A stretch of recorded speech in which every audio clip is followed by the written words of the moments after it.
রে বিয়ে হলো কেনে hey guys welcome to my channel. Hey বড়া যারা অলরেডি মাত্র 8 ঘন্টার ভিতরে নাকি ইউটিউবে পর্যন্ত ট্রেন্ডিংয়ে চলেছে দাও নাম্বার 3 অন ট্রেন্ডিং বন্ধুরা। Yes, this is the power of megastar দেবদা। এছাড়া আর কি বলবো ভাই, মেগাস্টার ছাড়া তুমিই বলো, তুমি আমাকে বলো, কিছু বলার আছে? আমাদের এপার বাংলা ইন্ডাস্ট্রির, আমি বারবার বলছি, আমাদের ওয়েস্ট বেঙ্গল বক্স অফিসের মেগাস্টার বলা উচিত, কারণ বক্স অফিসের বাদশা 10-10টা ছবি ব্লকবাস্টার দেওয়ার পরে এবার এসছে সে আবারও একটা রেকর্ড করতে, আবারও একটা বড় সড়ো রেকর্ড করতে। আমি তোমাদেরকে একটু দেখাই, হ্যাঁ এক্স্যাক্টলি অবস্থাটা কী আছে। এখন সুরিন্দা ফিল্মসে চলে যাও এবং সেখানে জাস্ট হায় রে বিয়ে হলো কেনে টা হা হা 8 ঘন্টায় দেখো, 8 ঘন্টায় 1,12,892 জন ভিউজ এবং 7,04,411 জন লাইক।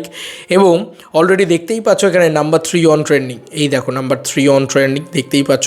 এবং যদি দেখতে না পাও যাও গিয়ে দেখে এসো নাম্বার 3 অন ট্রেন্ডিং। আমরা একটু ট্রেন্ডিং লিস্ট চলে যাই, তাহলেই তো বুঝে যাবো, এত ঝামেলা করার থেকে ভালো আমরা ট্রেন্ডিং লিস্টে চলে যাই, সব থেকে ভালো।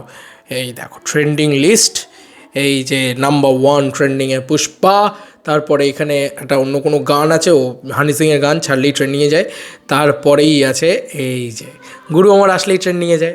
এক বেলার ভিতরে ট্রেন্ডিং। ইয়েস বন্ধুরা, ঠিকই শুনছো, এক বেলার ভিতরে ট্রেন্ডিং। এবং জাস্ট টিজারই যদি ট্রেন্ডিংয়ে চলে যায় তাহলে ভাবো যে অরিজিনাল গান আসলে কী হবে, কী তাণ্ডব হবে, কী মহামারী হবে, কী মানে মহামারী বলছি, কী মহাতাণ্ডব হবে আর কি।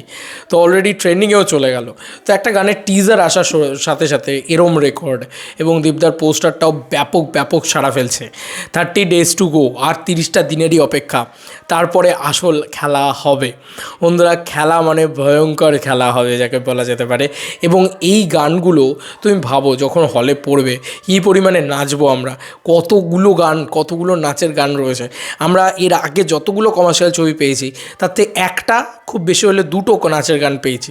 2টো পাইনি, একটাই পেয়েছি প্রপার ডান্স নাম্বার। কিন্তু এই প্রথম একটা গান যেটার ভিতরে আমরা মাল্টিপল ডান্স নাম্বার, শুধু ডান্স নাম্বারের পর ডান্স নাম্বার, ডান্স নাম্বারের পর ডান্স নাম্বার পেয়েই যাব। তো কী যে মজা লাগছে। আর 22 তারিখের জন্য ওয়েট হচ্ছে না। কালকের দিনটা জাস্ট 22 তারিখ সকালবেলা ঠিক 11টার সময় খেলা হবে। জাস্ট কি বলবো, খেলা হবে, উড়িয়ে দেবো, পাম্পার হবে, মানে উড়ে যাবে সব কিছু। জাস্ট ট্রেন্ডিং 1-এ এত কম সময়ের ভিতরে টিজার তাও। আর তুমি দেখো জাস্ট ফেসবুকে বা ইনস্টাগ্রামে দেবদা কত ভিউজ পেয়েছে। 6 ঘন্টায় 6 লাখ, এটা তো বলা হয়েছিল। 8 ঘন্টায় 8 লাখ, এটুকু বলতে পারি। আর 10 ঘন্টায় 1 মিলিয়ন। ইয়েস, একটা teaser 1 million views across all media platform সেই সমস্ত করে ফেলছে। বাপ রে বাপ, ক্রেজ কাকে বলে, বাপ লেভেলের ক্রেজ উঠে যায় রে। বাপ যখন এসছে তখন রংবাজি তো দেখাবেই ভাই। দেবদার ক্যালমা, এটা আর কিচ্ছু বলবো না। মানে he is the ultimate box office king, he is the ultimate commercial কিংও হয়ে দেখাবে এবার। তো এই ছিল এখনকার মতো ভিডিও। তোমাদের কার কি মতামত এই ভিডিওটাকে নিয়ে জানিও কমেন্ট সেকশনে। চলো বন্ধুরা, নতুন কোনো ভিডিওতে দেখা হবে, ভাই।